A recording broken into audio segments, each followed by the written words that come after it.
What's up YouTube? This is Russell from Russell's Reef coming to you with another episode of the Waterbox 70.3 build.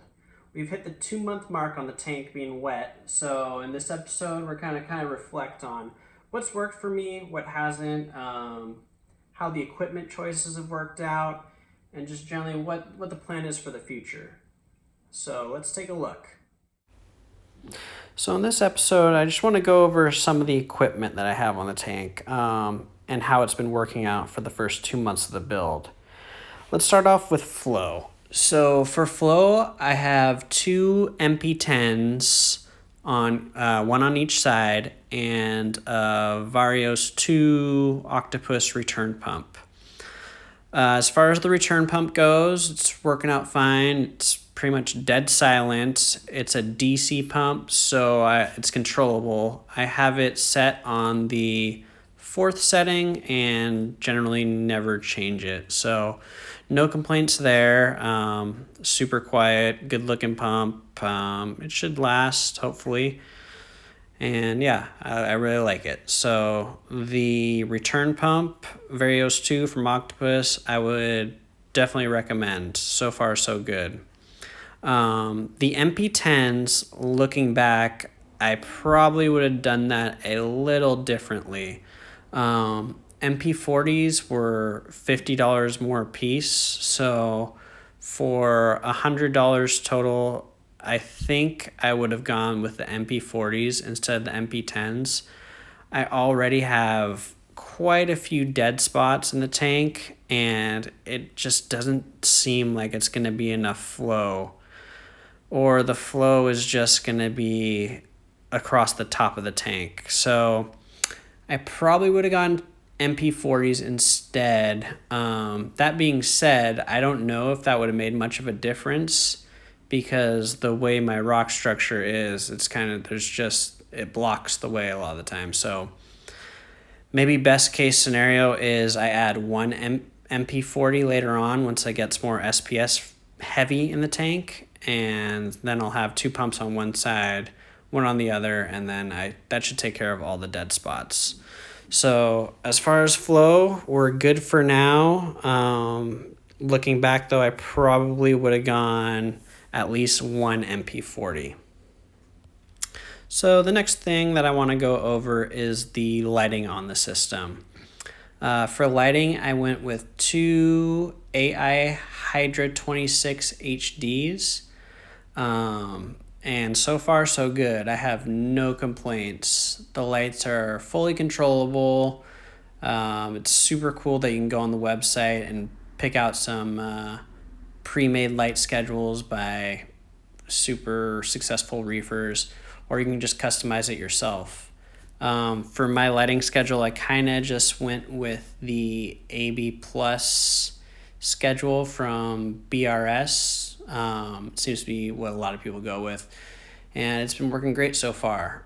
I also added some diffusers to the lights, which are also working out awesome for me. No complaints there.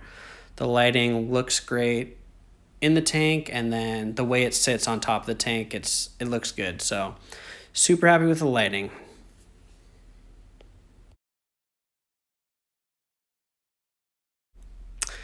Next up is the skimmer. So the skimmer I went with is the Cadlight PLS 50 Elite. This skimmer is one of the go-to skimmers for all-in-one tanks, and that's why I originally bought it.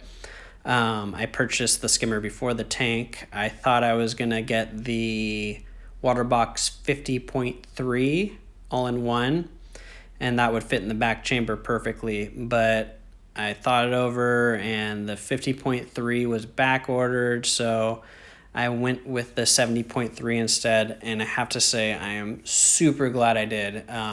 Definitely the best decision I made. Having a sump makes things so much easier. It makes things so much cleaner, and I would definitely recommend this tank over the 50.3.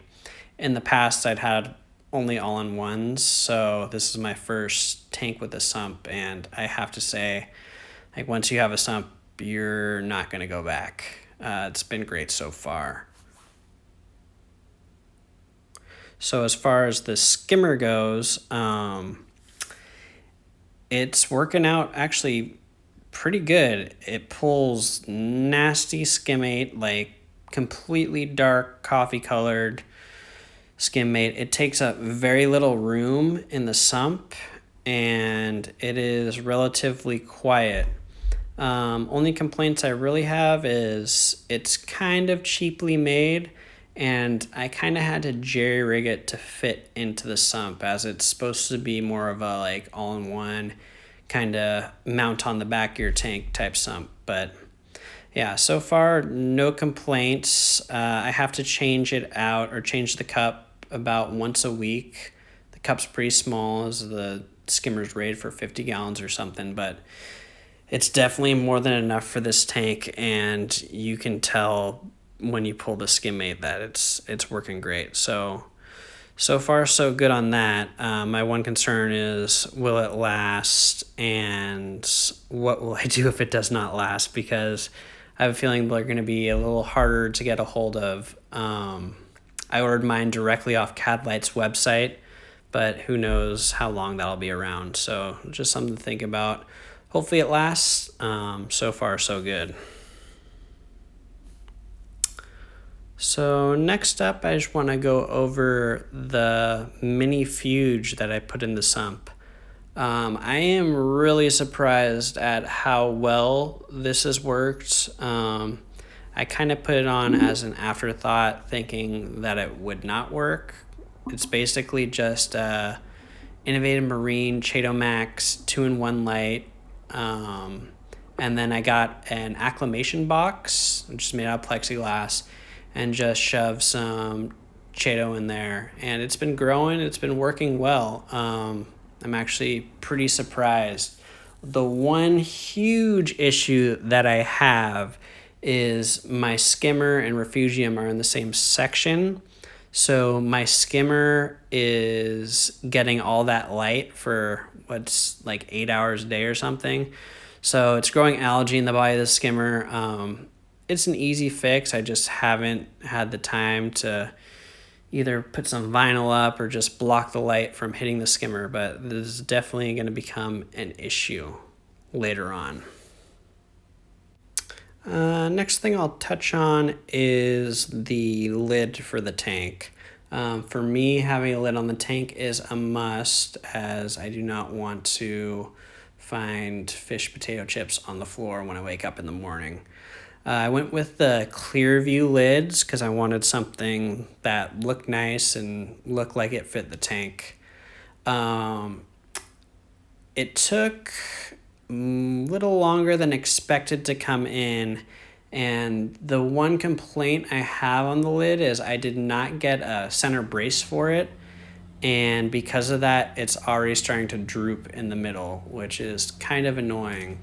So looking back on it, I either would have added a center brace or just gone with one of the cheaper options, because at this point it looks okay, but I don't know how long it's going to last, and if you're spending the money, you want something that looks perfect. So looking back, I just probably would have added the center brace just to make sure it didn't sag in the middle. And lastly, I just want to kind of rate the tank as a whole, the Waterbox 70.3. I'm super impressed with this tank. Everything has worked perfectly. The design is awesome. The look is awesome. The sump is awesome. So I just love this tank. I'm super happy with it.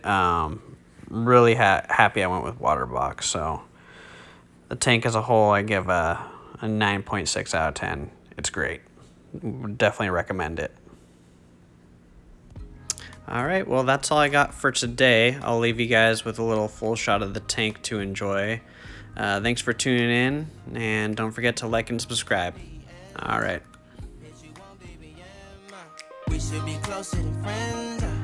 If you OPN, engaging you's on my agenda. Request my chariot to get ya. The door's OPN. Take that hot road and hop in.